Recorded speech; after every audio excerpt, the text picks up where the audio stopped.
2, 3. Assalamualaikum warahmatullahi wabarakatuh. Kami dari kelompok 1, kami sedang berada di TPS atau Taman Purbakala Kerajaan Sriwijaya. Saya sebagai moderator dan saya di sini akan memperkenalkan anggota kelompok kami dari sebelah kanan, yaitu ada. Perkenalkan, nama saya Muhammad Rafa Prasio. Nama saya Pai Nabila. Saya Auxilia Gita Salsabila. Saya Ayu Praniswari. Saya Nia Yudirni. Saya Adisa Dihartanti.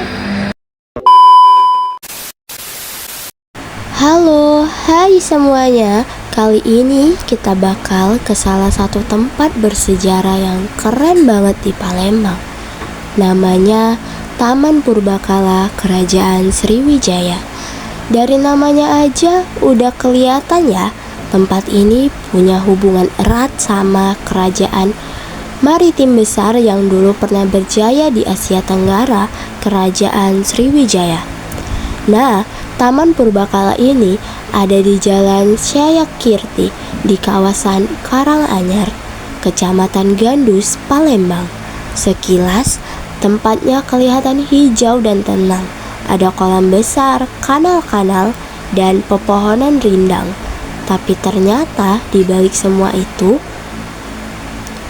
tersimpan sejarah yang luar biasa. Di kawasan taman ini juga ada Museum Sriwijaya. Di dalamnya kamu bisa lihat berbagai peninggalan sejarah, replika prasasti, dan informasi tentang kejayaan Sriwijaya. Salah satu prasasti paling terkenal yang ditampilkan di sana adalah Prasasti Kedukan Bukit. Prasasti ini nyeritain perjalanan pendiri Sriwijaya sekitar tahun 682 Masehi. Dari prasasti itu kita tahu bahwa Sriwijaya memang punya kekuatan yang besar dan wilayah kekuasaan yang luas banget.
Kalau kita mundur ke tahun 1984, tim arkeolog dari Indonesia mulai melakukan penelitian di kawasan ini. Dari hasil foto udara dan penggalian tanah, mereka nemuin sesuatu yang menarik banget. Ternyata area ini dulu bukan tanah alami, tapi buatan manusia.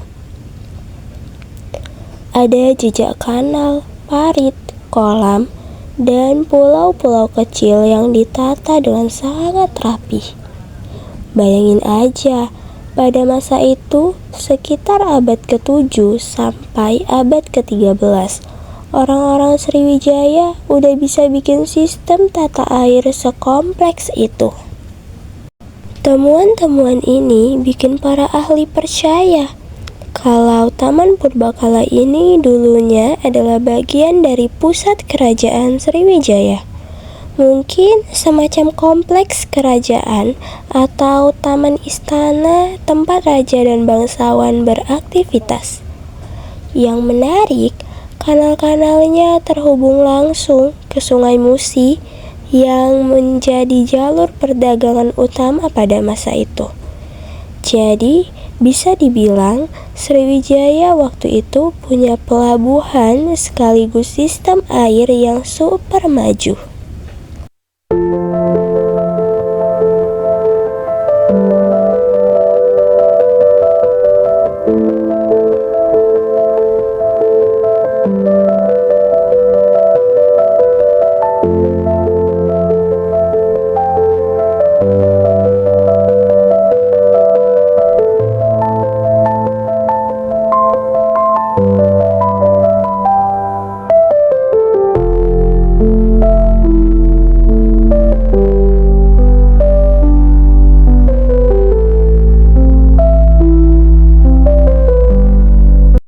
Taman Purbakala Kerajaan Sriwijaya sendiri akhirnya diresmikan secara resmi sebagai objek wisata sejarah pada 22 Desember 1994. Sejak saat itu, tempat ini nggak cuma jadi lokasi penelitian arkeologi, tapi juga tempat wisata edukatif. Banyak pelajar, mahasiswa, bahkan wisatawan mancanegara datang buat belajar langsung tentang sejarah Nusantara. Di sini suasananya adem banget. Ada pepohonan tinggi, danau buatan, jembatan kecil, serta jalur pejalan kaki yang mengelilingi situs. Kamu bisa duduk santai di pinggir kolam sambil ngebayangin gimana suasana kerajaan Sriwijaya ribuan tahun lalu. Kapal-kapal dagang melintas di kanal, biksu-biksu Buddhis berdoa, dan pedagang dari berbagai negeri bertukar barang serta cerita. Taman ini punya 3 bagian utama yang disebut subsitus. Pertama, Karanganyar 1, yang berupa kolam besar berukuran 600 meter lebih panjangnya. Di tengahnya ada 2 pulau kecil yang namanya Pulau Nangka dan Pulau Cempaka.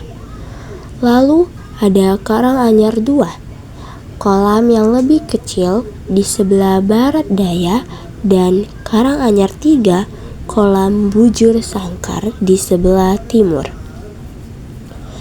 Ketiganya dihubungkan sama 7 parit yang saling bersambung dan mengalir ke Sungai Musi. Canggih banget ya, kayak sistem irigasi zaman modern. Padahal ini dibuat lebih dari 1000 tahun lalu. Selain struktur tanahnya, para arkeolog juga nemuin banyak artefak. Mulai dari pecahan tembikar, keramik dari luar negeri, manik-manik, sampai batu bata kuno yang bentuknya beda dari bata modern. Barang-barang itu nunjukin kalau Sriwijaya waktu itu udah jadi pusat perdagangan internasional. Kapal-kapal dari India, Tiongkok, dan bahkan Arab pernah singgah di sini. Tapi tentu aja masih banyak misteri yang belum terpecahkan. Beberapa arkeolog masih memperdebatkan apakah tempat ini benar-benar pusat kerajaan atau mungkin cuma taman istana atau kompleks administrasi. Yang jelas, setiap kali penggalian dilakukan, selalu ada temuan baru yang makin memperkaya kisah tentang Sriwijaya. Makanya penting banget buat kita jaga dan lestarikan situs kayak gini. Karena dari sinilah kita bisa belajar betapa majunya peradaban Nusantara zaman dulu. Bayangin aja, lebih dari 1000 tahun yang lalu, bangsa kita udah punya sistem perairan, perdagangan internasional, dan budaya yang dihormati sampai ke luar negeri. Keren banget kan? Jadi, kalau suatu hari kamu main ke Palembang, sempetin deh mampir ke Taman Purbakala Kerajaan Sriwijaya. Selain bisa menikmati suasana alam yang tenang, kamu juga bisa melihat langsung jejak kejayaan masa lalu yang masih tersisa sampai hari ini.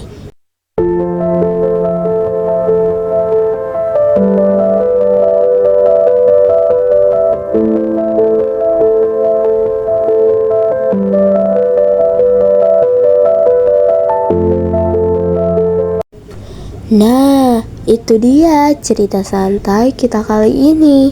Semoga kamu jadi makin penasaran dan bangga sama sejarah kita sendiri, terutama dengan warisan besar dari Kerajaan Sriwijaya ini.